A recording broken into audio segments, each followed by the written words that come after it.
Bonjour à tous, bonjour Pierrot. Bonjour Karine. Bienvenue à notre émission mensuelle de la Web TV de l'Omnisport, avec aujourd'hui un programme chargé malgré encore trop peu d'activités. Mais Pierrot, d'abord la réponse à la question du mois.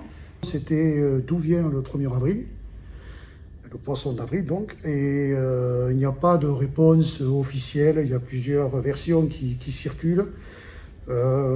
Une qui peut être crédible, c'était dans les années 1500, quand le roi de l'époque a voulu s'aligner sur le calendrier romain en mettant le début de l'année au 1er janvier au lieu du 1er avril. Ça a été annoncé, mais dans les campagnes profondes, ça ne s'est pas su. Et donc, ils ont continué dans ces campagnes à fêter le début de l'année le 1er avril. Et donc c'est ces gens-là, ces paysans qui auraient été appelés à l'époque les poissons d'avril. Alors Pierrot, on a une bonne et une mauvaise nouvelle. Je te laisse annoncer la mauvaise. Oui, parce que même si la situation sanitaire va un peu mieux, le Moonride qui était prévu début juin est annulé parce que ça fait encore trop tôt pour organiser une manifestation avec toutes les contraintes encore imposées. Mais, bonne nouvelle, le marathon programmé le 10 octobre est lui toujours maintenu. Donc les inscriptions sur www.marathondelandes.fr, tout attaché. Le lien Normalement, ça apparaît là en bas, donc n'hésitez pas dès maintenant à vous inscrire pour ce marathon du 10 octobre. Bon Karine, oui. Les filles, ça joue aussi au rugby, non? Ah, ça joue de plus en plus. Et le Stade Montois Rugby a organisé une journée de détection pour les cadettes, donc nées entre 2004 et 2006, qui s'est passée le 15 mai dernier avec une présentation un peu des sections qui sont sur des spios, et puis après des ateliers, des petits tests pour appâter un petit peu les jeunes filles, ça, venir taper la Bochigoval. C'est ça, puis le Stade Montois est quand même assez réputé pour la formation, et notamment chez les cadettes, chez les féminines. Ok. Et le sport, c'est la santé? Oui, il paraît. Il paraît. Et d'ailleurs, notre ami Alain Pleinou, pendant le confinement, il s'ennuyait, donc pas très loin du tennis, tu l'as vu passer. Je l'ai vu passer avec une tronçonneuse sur l'épaule. Tronçonneuse, binette, un peu de tout, quelques outils, quelques engins, pas baramines et tout ça. Donc lui, il a remis en état le parcours du Krapa. Alors, vous savez pas ce que c'est? Le mieux, c'est de l'écouter, il va vous expliquer tout ça lui-même. Bonjour, nous sommes ici à l'Aérois, au Stade Montois Tennis, avec Alain Pleinou. Bonjour Alain. Bonjour. Alors, Alain, il a fait un petit truc pendant le confinement, il voulait faire du sport aux jeunes, donc il a remis en état un parcours sportif qui part donc du coin du tennis et qui va nous faire une petite boucle. Combien elle fait la boucle? Alors la boucle fait 2 km de la passerelle à la passerelle, fait du parking de Barbador au parking de... Ok, donc boucle. La première. On peut partir comme ça depuis la passerelle. Alors, je sais pas si vous pouvez peut-être voir sur notre côté là, toute une partie du bord de rivière est tombée à l'eau, c'est le cas de le dire. Donc il a fallu un petit peu remodifier. C'est pour ça que ça... Donc le départ s'effectue ici, tout au coin du tennis. Provisoirement, tout au coin du tennis. Ouais. Et on va tout de suite aller voir un petit peu plus loin, peut-être, ce sera aussi bien.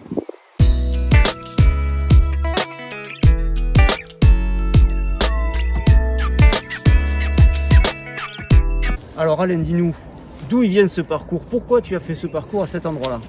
Eh bien, j'ai fait ce parcours à cet endroit-là. D'abord, c'était au départ parce que on ne pouvait pas utiliser les installations sportives, quelles que soient les sections. Oui. Donc de suite, je me suis dit, c'est pas possible de laisser les gens sans faire de sport. Et donc, il y avait le circuit qui s'appelle le Krapak, qui avait fait le 6e RPIMA à l'époque. Et donc, tous les matins, les paras passaient à leur décrassage sur ce circuit. Donc, j'ai suivi les sangliers et j'ai refait le circuit. C'était le chemin d'entraînement du 6e RPIMA. Le 6e RPIMA, alors ils étaient 12 sections, enfin 12 compagnies, mais ils devaient passer 7-8 sections tous les jours, quoi, donc 300-400 personnes qui passaient. Au bout d'un moment, le terrain était bien tassé. Oui, et puis bon, tous les jours en plus, c'était propre. D'accord.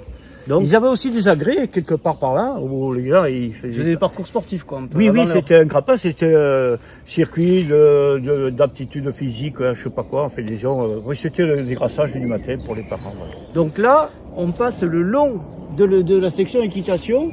Voilà. Donc on voit que c'est balisé et que derrière, on peut voir les chevaux tranquillement qui pètrent leurs occupations. Et là, c'est quand même le meilleur endroit parce que c'est le temps de fumier. Donc on continue un petit peu notre boucle. On a les belles vues et les odeurs en plus. Donc le parcours, on peut partir de la passerelle, traverser le tennis. Après donc on a ce passage-là, on a un super passage bucolique le long de la rivière. Quand il fait chaud l'été, ça doit être un plaisir de pouvoir courir à la fraîche. Et après donc du coup, on monte jusqu'à la voie de chemin de fer, c'est ça? Oui, on passe dessous la voie de chemin de fer. Ok, on peut aller jusqu'à le lavoir dans la descente de Saint-Médard. Saint-Médard, jusqu'au lavoir de Saint-Médard. Ouais, d'accord. Ensuite, on pique à gauche, espace François Mitterrand. Voilà. L'espace François Mitterrand, bien connu de nos basketteurs et les Et le basketteuses chantier de des Basketland. basketteuses. Et donc là, il y a le parking, et là, c'est le stade de Jacques Foy.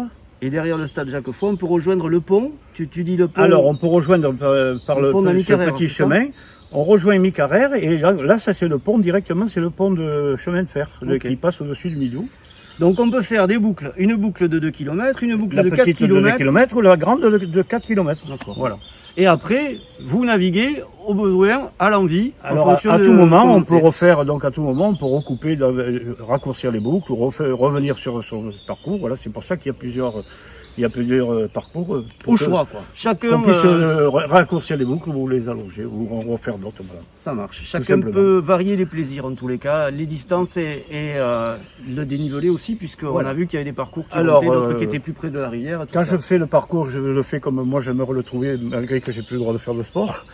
Mais en tout état de cause, je pense à ceux qui marchent, à ceux qui courent, à ceux qui font du VTT et à ceux qui font des promenades à poney.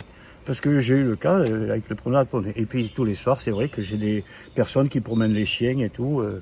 Je croise tous les jours. Bon, un petit coin de nature à 2 pas du centre-ville. C'est quartier résidentiel, mais voilà, on est vraiment Alors, dans la nature à côté. Ce qui m'a poussé à faire ce circuit, à refaire ce circuit, c'est que on n'avait pas le droit d'aller à plus d'1 kilomètre de la maison. Ah ouais. Et pour ceux qui vont à Menace et tout, donc après ils prennent la voiture et tout, alors que toutes les sections qui étaient à Barbe d'Or ou pas loin, j'ai dit c'est bête, les mecs qui partent de Barbe d'Or en voiture pour aller à Menace, c'est pour se faire plaisir aussi. Et ceux qui vont à Menace continuent à aller se faire plaisir à Menace, c'est pas le souci. Hein. Mais voilà, c'était donc pour faire une proximité. Et comme le chemin avait existé, j'ai fait que reprendre ce qu'il y avait. Finalement, le confinement, il a du bon, hein. Parce qu'on redécouvre des coins qui sont Ouais. pas très loin de chez nous, dans la limite des 1 km. C'est effectivement un beau parcours que nous a présenté Alain. Ouais, Voilà. alors un beau Enfin, parcours de cross, ça monte, ça descend, ça part dans tous les sens. Et puis tant qu'on était là-bas, on en a profité avec Eric Ballester pour aller filmer aussi du côté du tour de piste au stade Guy Boniface, la piste d'athlétisme, puisque à peu près à la même période, il y a eu des petites manifestations. Alors ils n'avaient pas le droit de faire de compétition, mais ils ont fait des chronos. Et Jean-Luc Dufault, le président de l'athlé, va nous expliquer tout ça. Bonjour à tous, bonjour Jean-Luc. Bonjour. Alors on est le mercredi 5 mai, on est au stade Barbe d'Or. Qu'est-ce qui se passe aujourd'hui Jean-Luc? Pourquoi il y a tant de monde sur le stade? Ce soir, on a commencé à 16h30, c'est une animation avec prise de performance. La fédération nous a autorisé depuis mi-avril à faire des compétitions, mais uniquement en club, avec des athlètes du club, sur lesquels ils s'entraînent sur le stade. Et ça va compter donc au bilan de Benjamin à Master, dans toutes les catégories. Donc là, ils font des chronos, ils font des lancers, tout est comptabilisé avec des normes, avec des entraîneurs qui mesurent, qui font tout comme il faut. Et derrière, ça permettra quoi? Un classement régional? Oui, alors justement, la fédération a autorisé, sous couvert du comité des Landes, qui doit désigner un juge arbitre pour les courses, juge de course, un chronomètre électrique officiel, voilà. Et on a la chance, et bien sûr des officiels saut et lancé, on a la chance à Mont-de-Marsan d'avoir tous ces officiels, donc on peut organiser cette animation.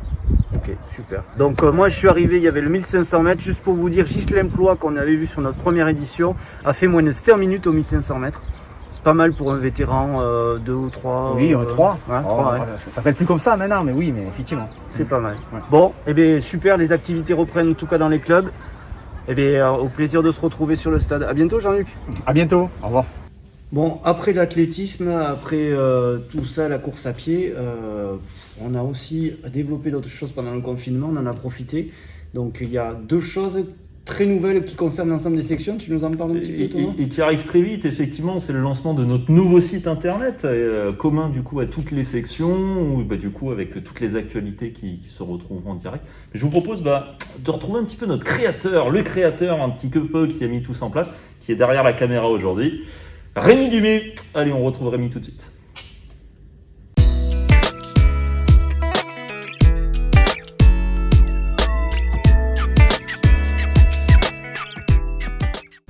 Il fallait absolument remettre un site au goût du jour, ou au moins des technologies et de l'évolution des communications, à savoir plus une communication à partir de smartphones, et d'autre part la communication et la vie d'une section se fait plus maintenant sur les réseaux sociaux que sur le site internet. Le site internet restant pour autant une carte d'identité du club, et donc, comme je disais précédemment, axé sur une communication des smartphones. Alors on pourra y trouver tous les renseignements nécessaires à une inscription, et en fait toutes les données de localisation, la composition des bénévoles, voilà pour l'ensemble du site. Alors quitte à refaire un site, il fallait enfin basculer sur un besoin qu'on connaît depuis très longtemps, à savoir fournir à nos licenciés de toutes les sections des articles du Stade Montois. C'est quelque chose qui techniquement ne posait pas de problème jusqu'à présent, mais il fallait franchir le cap, et surtout en termes logistiques. Donc on a profité de cette remise à jour, ou plutôt de ce nouveau site, pour pouvoir enfin mettre en place une boutique en ligne commune à tous les licenciés du Stade Montois.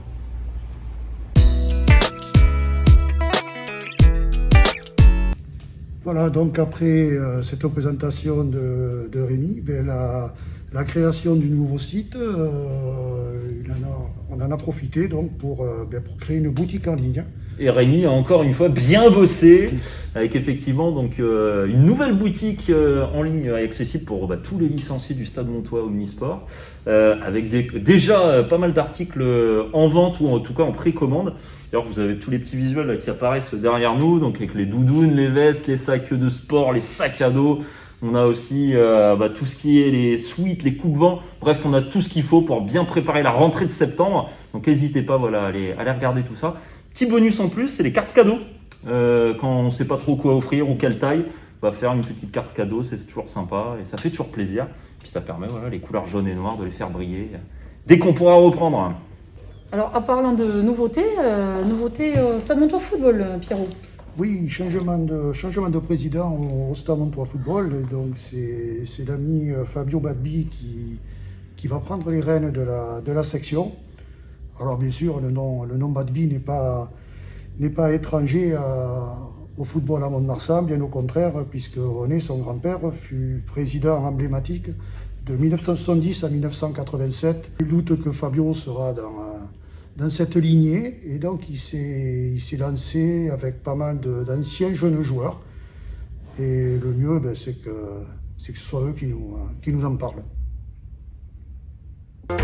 Le Stade Montois Football, c'est un club historique qui fête ses 100 ans cette année. Il a gagné ses lettres de noblesse grâce à ses valeurs. Le respect, le partage, le travail d'équipe, l'effort, l'humilité et l'ambition. Avant de battre Etor, Mont-de-Marsan mène 1-0. Et malgré les protestations des Landais, l'arbitre M. Colombo valide ce but.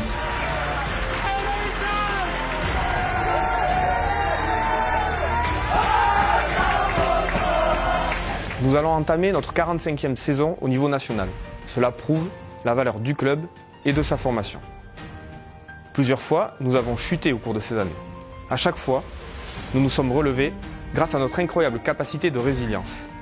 Être à ce niveau depuis tant d'années n'est possible qu'avec l'engagement, la compétence et la passion hors norme des bénévoles, qui donnent de leur temps, de leur famille, pour offrir un environnement et un accompagnement serein pour nos joueurs.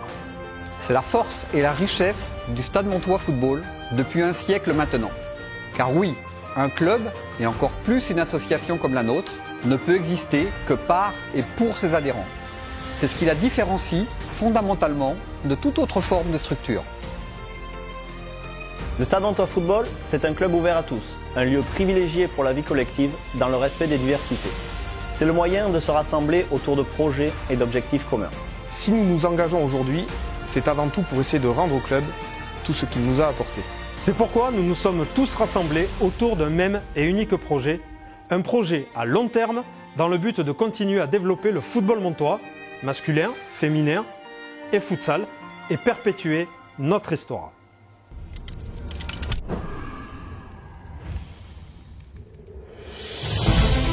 Le projet sportif que nous allons mettre en place est un projet évolutif, où chaque licencié, éducateur, joueur, sera acteur du projet. Nous nous sommes fixés des objectifs à N+1, N+2, N+3. Plusieurs idées directrices vont articuler ce projet. Pérenniser et augmenter les effectifs. Renforcer l'identité du club à travers les valeurs qu'il véhicule, tout en gardant la notion de plaisir de jouer, de se dépenser, de progresser et de partager des moments sur et en dehors du terrain. Former, accompagner et développer un suivi cohérent et identifiable des joueurs durant toute leur formation. Leur permettre d'intégrer et de représenter le club au niveau senior et notamment en équipe famille. Des joueurs formés au club, dans nos équipes, ont forcément un supplément d'âme. Ils ont à cœur de défendre les couleurs jaunes et noires. Il y a la passion, cet état d'esprit de combattant qui tire vers le haut. Plus que la victoire, l'objectif va être de développer les moyens qui permettent d'y parvenir. Tendre vers des objectifs pour chaque catégorie en garantissant une continuité dans le parcours du joueur. Accroître nos compétences en renforçant l'encadrement. Accompagner les éducateurs dans leur mission, les suivre dans leur formation. Structurer la préparation physique des équipes seniors. Création d'un pôle arbitrage afin de sensibiliser nos joueurs, former nos futurs arbitres, mais aussi leur permettre de s'entraîner au club. Création d'une cellule de développement afin de renforcer l'attractivité du club et entretenir des bonnes relations avec les clubs voisins. Développer les actions du PEF, le projet éducatif fédéral, afin d'accompagner davantage les jeunes dans leur parcours social et citoyen. La semaine d'école étant repassée à 4 jours, la journée du mercredi doit être repensée. Elle doit être l'occasion d'accueillir nos jeunes licenciés sur la journée entière en leur proposant de l'accompagnement scolaire et des actions éducatives en complément des séances de football. Nous accueillerons les enfants dès le matin pour un petit déjeuner chaud. Nous les accompagnerons ensuite pour faire leurs devoirs. Puis ils passeront sur le terrain pour une séance technique avec des éducateurs du club. Après un repas bien mérité, les enfants participeront à une action éducative en lien avec le projet éducatif fédéral. Enfin, ils rejoindront l'éducateur de leur catégorie pour la séance club. Ils pourront être fiers de rentrer chez eux en ayant fait leurs devoirs et pratiqué leur passion. Que dans le cadre de la reprise des activités et de la compétition, eh bien, paddle et tennis, c'est reparti. Paddle et tennis, c'est reparti pour la compétition amateur. Notamment au paddle, dimanche 30 mai a eu lieu un tournoi, ce qui s'appelle P100. Particularité que pour les plus de 45 ans. Voilà, à l'heure où nous enregistrons l'émission, nous ne connaissons pas encore les vainqueurs, mais nous vous préciserons ça dans une prochaine émission. Et également l'événement phare du Stade Montois Tennis, qui est le tournoi de la Madeleine Open Guy Hockey, qui commencera le 19 juin et qui se poursuivra pour les finales jusqu'au 10 juillet. Et j'espère que le beau temps sera de la partie, les gens sont impatients de rejouer. Et vous pouvez vous inscrire dès à présent sur les applications dédiées au tennis. Et la compétition professionnelle continue, et notamment le gros événement de cet été, ce sont les JO. Est-ce que tu as une petite question, Pierrot, à nous poser ? Justement, la question du mois va porter sur les JO de Tokyo. Donc il faut savoir qu'il y a déjà eu des JO à Tokyo en 1964. Et nous avons dans les Landes encore un athlète qui a participé à ces JO sur le 100 000 mètres. Donc on vous demande tout simplement le nom de cet athlète. Et c'est la fin de cette émission, Pierrot ? C'est la fin. On va vous donner rendez-vous le mois prochain. Et puis, on vous espère nombreux de mois en mois. Merci beaucoup. Merci à tout le monde.